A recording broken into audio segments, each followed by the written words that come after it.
Hello children, எல்லாரும் எப்படி இருக்கீங்க?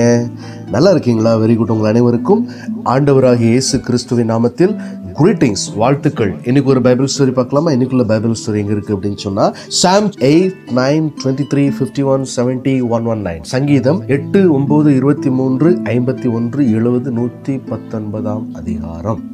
சங்கீதம் அப்படின்னாலே ஒரு சின்ன இன்ட்ரோடக்ஷன். என்ன மாதிரி இன்ட்ரோடக்ஷன்? சங்கீதம் அப்படின்னாலே நல்ல பாட்டு, நல்ல கவிதை. அப்போது பைபிளில் நீங்கள் பார்த்தீங்கன்னு சொன்னீங்கன்னா, இந்த டேவிட் இஸ் ஒரு பொயட். ஆண்டவர் தாவீதுக்கு நல்ல ஞானம் கொடுத்துருந்தாங்க. பட் நம்ம எல்லாருக்கும் தாவீதுனாலே என்ன ஞாபகம் வரும்? தாவீதா, அப்போ அந்த கோலியாத் கிட்ட சண்டை போட்டு ஜெயிச்சார அந்த தாவீது தானே? அதுதான் எல்லாருக்கும் தெரியும். But he is a great musician. அவர் ஒரு பெரிய இசை வித்வான். அவருக்கு நல்ல மியூசிக் தெரிஞ்சதுனால இந்த சால், கிங் சால்க்கு மியூசிக் ப்ளே பண்ணும்படியாக அவர் என்ன பண்ணுவாங்க, அந்த ராஜா இருக்கிற இடத்துக்கு அவரை கூட்டிகிட்டு போவாங்க. அப்போ இவருக்கு நல்ல ஹார்ப்பு ப்ளே பண்ண தெரியும், நல்ல மியூசிக்லாம் ப்ளே பண்ண தெரியும். உடனே இவர் என்ன பண்ணுவார், அந்த கிங் சால் முன்னாடி போயிட்டு அந்த மியூசிக் ப்ளே பண்ணும்பொழுது அந்த சால்க்கு இருக்கிற பிரச்சனைகள்லேருந்து அவருக்கு என்ன கிடைக்கும்?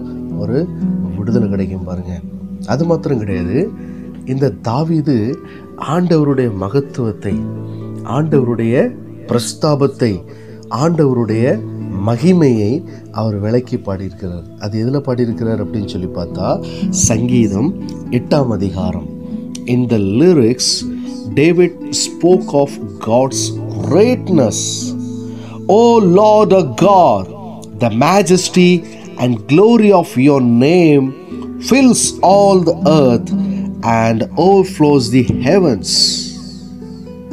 ஆண்டவரே, உங்களுடைய மகத்துவம் எவ்வளோ பெருசு, ஆண்டவரோட கிரேட்னஸ் எவ்வளோ பெருசு அப்படின்னு சொல்லி இந்த சங்கீதம் 8 அதிகாரத்தில் ஆண்டவருடைய மகத்துவத்தை குறித்து இந்த தாவீது அழகாக பாடியிருக்கிறார். அதுக்கப்புறம் நம்ம டைரெக்டாக சாப்டர் 23 நம்ம வந்தோன்னு சொன்னால், ரொம்ப அழகான ஒரு சாப்டர். ஸோ அதுக்கு முன்னோட்டி ஒரு சின்ன நம்ம இன்ட்ரோ கொடுக்கணும் அப்படின்னு சொன்னால், டேவிட் வாஸ் அ ஷெப்பர்ட். அவர் ஆரம்பத்தில் ஒரு மெய்ப்பனாக இருந்தார். அப்போது அந்த ஆடுகளை கரெக்டாக அவர் என்ன பண்ணுவார், கொண்டுட்டு போயிட்டு மேய்ச்சிட்டு வருவார்.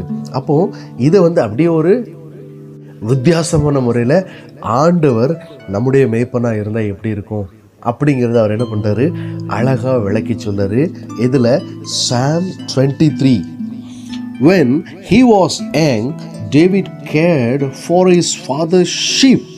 He knew that God would care for him that way. The Lord is my shepherd. I have everything I need. அப்போ ஆண்டவர் என்னுடைய மெய்ப்பர், கர்த்தர் என்னுடைய மெய்ப்பராக இருக்கிறதுனால் அவர் என்ன பண்ணுவார், என்னுடைய தேவைகளெல்லாம் சந்திப்பார்.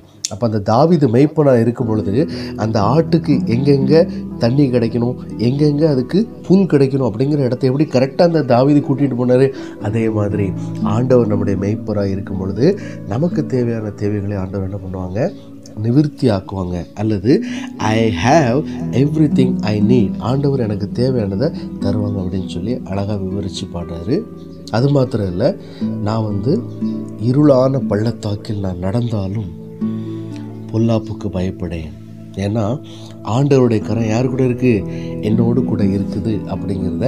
Even when walking through the dark valley of death, I will not be afraid, for you are close beside me, guiding all the way. ஆண்டவர் நம்மளை என்ன பண்ணுறாங்க, வழி நடத்துகிறாங்க. அதனால் நான் என்ன பண்ண மாட்டேன், பொல்லாப்புக்கு பயப்பட மாட்டேன் அப்படின்னு சொல்லி அவர் எழுதுகிறார். அதுக்கப்புறம் நம்ம பார்த்தோன்னு சொன்னால், சாம் சாப்டர் 51. இப்போ இந்த 51 ஒரு முக்கியமான ஒரு பாயிண்ட் என்ன அப்படின்னு சொல்லி பார்த்தா, prayers of forgiveness. O loving and kind God, have mercy, have pity upon me, and take away the awful stain of my sin. Oh, wash me, cleanse me from this guilt. Let me be pure again. Psalm 51, 1 and 2ல அழகா தாவீது என்ன பண்ணுறாரு, அவருடைய விண்ணப்பத்தை வைக்கிறார். ஆண்டவரே, என்ன பண்ணுங்க, நீங்கள் சுத்திகரிங்க. என்னை நீங்கள் சுத்திகரிங்க ஆண்டவரே அப்படின்னு சொல்லி ஆண்டவர்கிட்ட தன்னுடைய மன்னிப்புக்காக, தன்னுடைய பரிசுத்தத்திற்காக அவர் என்ன பண்ணுறாரு? வேண்டுதல் செய்கிறார். அது மாத்திரம் கிடையாது, நான் மறுபடியும் பழைய நிலைமைக்கு வரணும். ஏன்னா நீங்கள் என்ன பண்ணுங்க? ரெஸ்டோர் பண்ணுங்க. Restore to me again the joy of our salvation and make me willing to obey you. Then I will teach your ways to other sinners, and they guilty like me will repent and return to you. Psalm chapter 51 verse 12 and 13 அழகாக எழுதியிருக்கு. ஆண்டவரே, உமது இரட்சணியத்தின் சந்தோஷத்தை திரும்பவும் எனக்கு தந்து உற்சாக ஆவியனை தாங்கும்படி செய்யும். அப்பொழுது பாதகருக்கு உமது வழிகளை உபதேசிப்பேன், பாவிகள் உம்மிடத்தில் மனம் திரும்புவார்கள். அடுத்தபடியா சங்கீதம் 70க்கு போமா? சாம் சாப்டர் 17. அப்ப இங்க என்ன பாடுறாரு அப்படின்னு சொல்லி பார்த்தோன்னு சொன்னா, தன்னுடைய பாதுகாப்புக்காக, தன்னுடைய விடுதலைக்காக அல்லது ரெஸ்கியூக்காக அவர் என்ன பண்றாரு? ப்ரேயர் பண்றாரு. prayers for help or rescue. I am in deep trouble.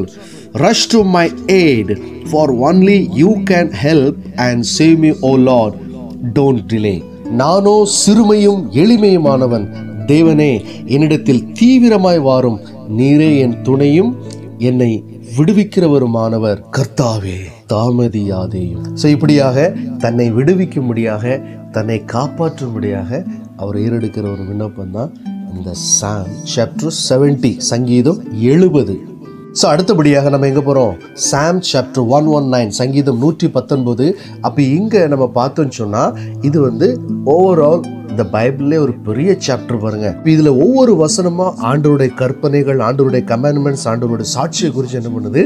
பேசுது. அப்போது இதில் டேவிட் எதை குறித்து பேசுகிறேன்னு சொல்லி பார்த்தா, இந்த கமாண்ட்மெண்ட்ஸ்க்கு நம்ம கீழ்ப்படியணும். சங்கீதம் 119 9 10 11. அப்போ அதில் என்ன போட்டிருக்காரு? என் முழு இருதயத்தோடும் நான் உம்மை தேடுவேன், உமது கற்பனைகளை விட்டு என்னை வழி தப்ப விடாதீங்க ஆண்டவரே அப்படின்னு சொல்லி ஒரு ப்ரேயர் பண்ணுறாரு. அவருடைய சங்கீதம் எழுதப்படுகிறது. அதே மாதிரி வாலிபன் தன் வழியை இதனால் சுத்தம் பண்ணுவான், உமது வசனத்தின்படி, ஆண்டவருடைய வசனத்தின்படி நம்மை காத்து கொள்ளணும், ஆண்டவருடைய வசனத்தின்படி நாம் நடக்கணும் அப்படிங்கிறது அவர் தெளிவாக என்ன பண்ணுறாரு? இந்த 119ஆம் சங்கீதத்தில் எழுதுறாரு. அதே மாதிரி நம்ம எப்போ பைபிள் ரீட் பண்ணாலும் பிஃபோர் ஒரு சின்ன ப்ரேயர் பண்ணணும். என்ன ப்ரேயரு? உமது வேதத்தில் உள்ள அதிசயங்களை நான் பார்க்கும்படி என் கண்களை திறந்தருளும். அதே மாதிரி இந்த டேவிட் என்ன பண்ணுவாராம்? ப்ரேயர் பண்ணுவாராம். எங்கே எழுதியிருக்காது? சாம் சாப்டர் 119 verse 18, 19, 20 அழகாக எழுதியிருக்கு. சரியா? அப்போ நம்மளும் எப்போ நம்ம பைபிள் திறந்தாலும், ஆண்டவரே எனக்கு நீங்கள் என்ன பண்ணுங்கள்? என்னுடைய மனக்கண்களை திறந்துத்தாங்க, அப்படின்னா தான் உங்களுடைய வேதத்தினுடைய அதிசயத்தை நான் பார்க்க முடியும் அப்படின்னு சொல்லி ஒரு சின்ன ப்ரேயரை நம்ம பண்ணிவிட்டு நம்ம பைபிள் வாசிக்கணும். சரியா? இப்படியாக எல்லாவற்றையும் நாம் தியானித்து, எல்லாவற்றையும் நான் கற்றுக்கொண்ட பிறகு அதன்படி நம்ம ஃபாலோ பண்ணி நடந்தோம், அந்த லாக்கு பின்பற்றி நம்ம நடந்தோம்னு சொன்னால், நிச்சயமாக ஆண்டவர் நமக்கு என்ன பண்ணுவாங்க? ஒரு சந்தோஷத்தையும் ஒரு மகிழ்ச்சியும் தருவாங்க. Happy are all who perfectly follow the laws of God. Happy are all who search for God and always do His will. ஆண்டவருடைய சித்தத்தின்படி, ஆண்டவருடைய வழியில் நடக்கிறவர்கள் எப்படி இருப்பாங்களாம்? எப்பொழுதும் சந்தோஷமாக இருப்பாங்களாம், எப்பொழுதும் மகிழ்ச்சியாக இருப்பாங்களாம். சரியா? அதுதான் அழகாக அந்த ஃபர்ஸ்ட் வசனமே சொல்லுது, கர்த்தருடைய வேதத்தின்படி நடக்கிற உத்தம மார்க்கத்தார் பாக்கியவான்கள். அதுக்கப்புறம் சாப்டர் 119 verse 127 ரொம்ப அழகாக எழுதுறாரு. ஆண்டவருடைய வசனத்தை, ஆண்டவருடைய கட்டளைகளை, ஆண்டவருடைய கமாண்ட்மெண்ட்ஸை எதை விட அதிகமாக நேசிக்கணுமா? கோல்டை விட, பொன்னை விட அதிகமாக நான் நேசிக்கிறேன் அப்படின்னு சொல்லி அவர் என்ன பண்ணுறாரு? அவர் எழுதுறாரு, I love your commandments more than the finest gold. Every law of God is right. எல்லாமே பெர்ஃபெக்டாக இருக்குது, எல்லாமே கரெக்டாக இருக்குது. அதனால் பொன்னிலும் பசும் பொன்னிலும் அதிகமாக உடைய கற்பனைகளில் பிரியப்படுகிறேன் அப்படின்னு சொல்லி அழகாக எழுதுறாரு பாருங்க. அப்போ நான் இன்ட்ரோடக்ஷனில் சொன்ன மாதிரி எல்லா சங்கீதத்தையும் குறித்து கொஞ்சம் கொஞ்சம் நம்ம பேசிட்டோம்.